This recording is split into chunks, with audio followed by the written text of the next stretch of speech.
everyone coming to the soft tournament. Today we're just going to go over the rules for the tournament. So we're going to start off with illegal target zones. So first up, no thrusting anywhere. Yep, very bad. All right, so on the front, if you turn towards the camera, whoop, bad. Yep, no groin hits, no hits to the foot. If they lift their foot off the ground, that's fine, that's their problem. Yep, turn around, so your back towards the camera, a bit more. Yep, no hits to the back of the neck. The top of the back of the head is okay, but this region here is a no strike zone. And no hits to the back of the knees. Cool. What is a scoring action? So this is the same for polearm, sword and shield, sword and buckler, and the longsword categories. However, for this, we're just using these weapons for demo. So basically what you want is you want to generate your strike with multiple points of movement to count. So if I just do a little tap like that, it's not going to count.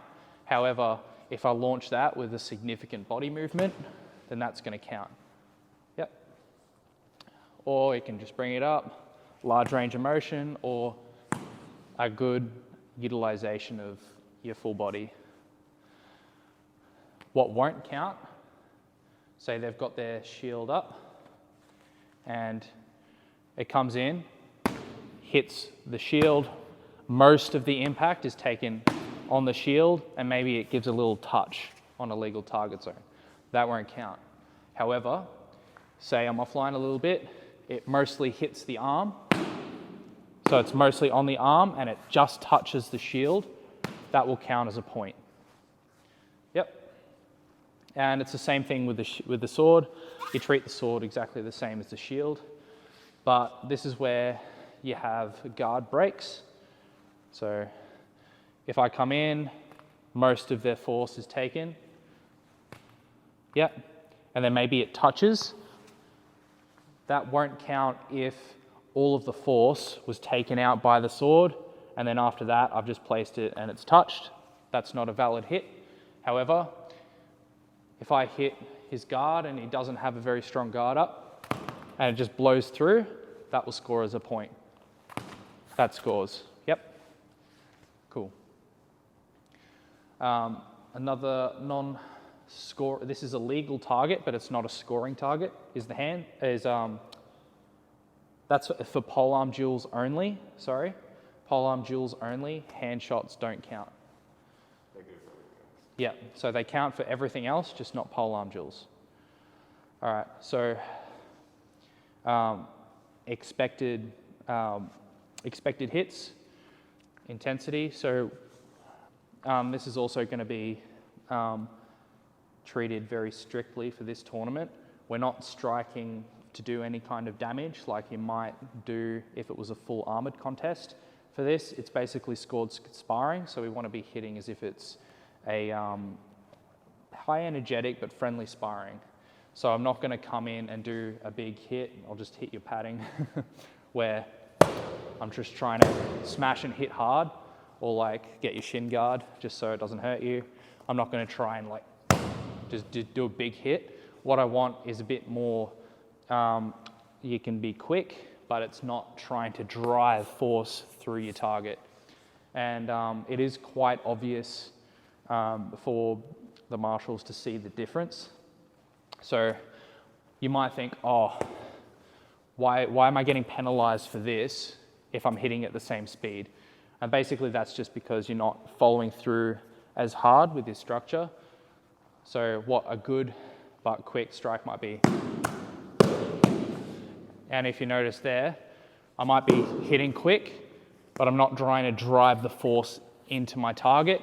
It's just quick to the target, and then I'm done with the hit, and I can redirect it somewhere else.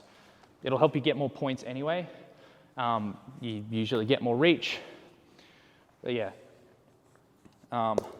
if you're here, you can hit like that, but just don't be trying to smash your opponent with a really hard, choppy hit. Yep. We don't want anyone walking away with any concussions or, big welts and stuff. So keep it nice and friendly. Another thing that will count is wrap shots. So even though these are round boffers, we're gonna try our best to score them as if it's a double-edged weapon. So wrap shots, if you come in and just sort of tap with the flat, that probably won't be counted. So what you'll really want to do is you want to flick your wrist around.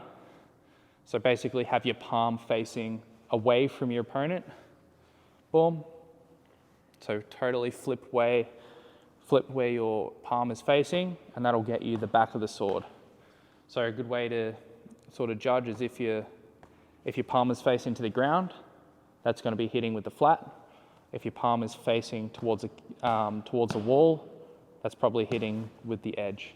So there's wrap shots. Cool.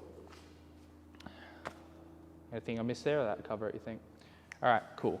So with strikes other than your weapon, the only time where you're allowed to strike with your shield, this is for duels only. This doesn't include outrance. For duels only, for buckler, sword and buckler, you can punch with the flat of the buckler. Yep, I don't want anyone doing it hard. It's just basically going to be a placement. Yep, but you can have a tiny little shock. I don't want anyone trying to knock someone out.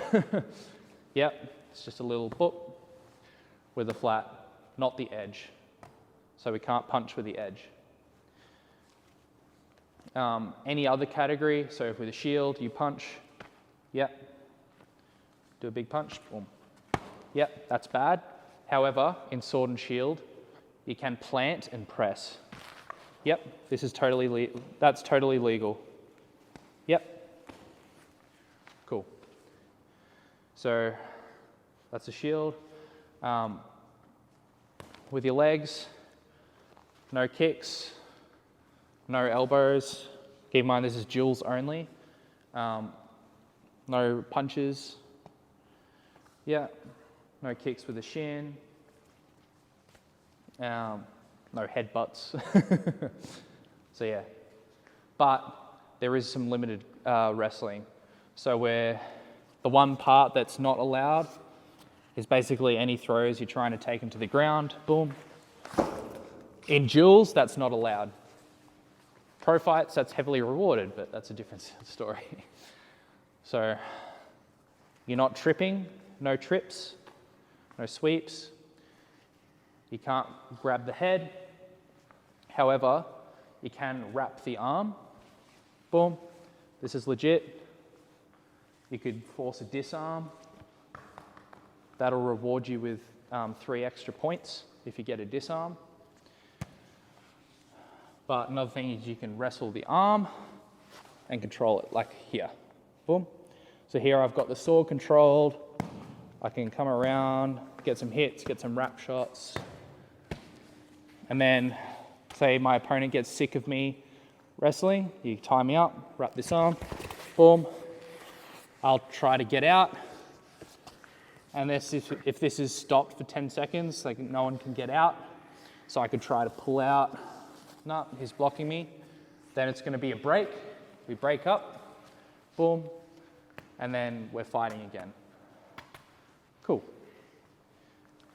If you're getting into a spot you're not comfortable with in grappling, so someone's tied you up, either a good way is just to drop your weapon. You gift a penalty to your opponent, and then the fight is reset. Or you can at any point just take a knee. Yep. You got to be careful with that because that can be seen as withdrawing from the round. So just explain to the marshal if there's a particular reason why you're taking a knee. Because generally a knee is, yep, I surrender, my opponent takes the win. So you're never forced to complete through a round. You always have the option to withdraw without penalty other than sacrificing the round. Cool. Cool. So with the polearm category in particular, there's a couple little nuances with it. So you got this. You can grab any part of their weapon aside from this bit here. This is the striking surface. Can't grab that. But you can grab anywhere else. You can wrap it and grab your own weapon and strike. Yep. Another caveat with polearm is you'll only score if you are striking with both hands on your weapon. Yep. This is a point in duels where you are allowed to punch, but it has to be with the butt of your weapon. Boom. And again, don't try to take people's heads off. It's just boom, boom. Be nice and friendly. Yep. Cool. And reminder again, no thrusting. These particular polearms, we're treating them as if they only have one striking surface here. A lot of polearms might have a hammer or something on the back. That's not a legal striking surface. So with these, if you come across and then you bring it back the other way and hit, that won't be scored. So you make sure that you're hitting with this extra padded little bit. Yep. Otherwise, that won't score a point. Cool. Hand shots don't count. Yep. Everywhere else, everywhere else scores for a point. Yep. All right, so scoring isn't the same with all dueling categories. For longsword and sword and shield, there is a difference between scoring the head target zone, head and torso target zone, and the limbs. So you're up here, say I hit him in the head, that's going to be 2 points. If I hit him kind of above, there's like a seam normally here on a t-shirt, it's on the top of the shoulder, 2 points. If it's on the side of the arm or just the side of the shoulder, clearly the side, that's 1 point. Yep. If I hit him on the hands, that's 1 point. Hit him on the legs, 1 point. Say you lift your sword up and I come and get a body hit, that's 2 points. Cool. With longsword as well, just remember you can press and disconnect with one hand, and you can legally score points with one hand. But if you don't have two hands on your weapon, it's 1 point anywhere. Yep. So if I hit the head or the torso with only one hand on the weapon, that's only 1 point. Yep. Cool. Just remember that this is a double-edged weapon, so I can score with both sides, unlike in polearm. Same with sword and shield, it's just a little trickier. You can hit with both edges and score points in one hand. Sweet. Alrighty, so for polearm striking, for it to count, we also want fairly good structure with the strike. So for example, I'd want to have a nice strong wrist position, right? Of course it could flip around there, but I don't want it to end up being this kind of game that you can only do if you got a pool noodle. It's kind of got to be representative of if you have a weapon that's fairly weighted. So I want people to just try and keep some good strong structure, nice and strong. If you're going down around here, this downwards from above is probably all you can do. Anytime it comes down there, you'll just get way too bound up with an actual polearm.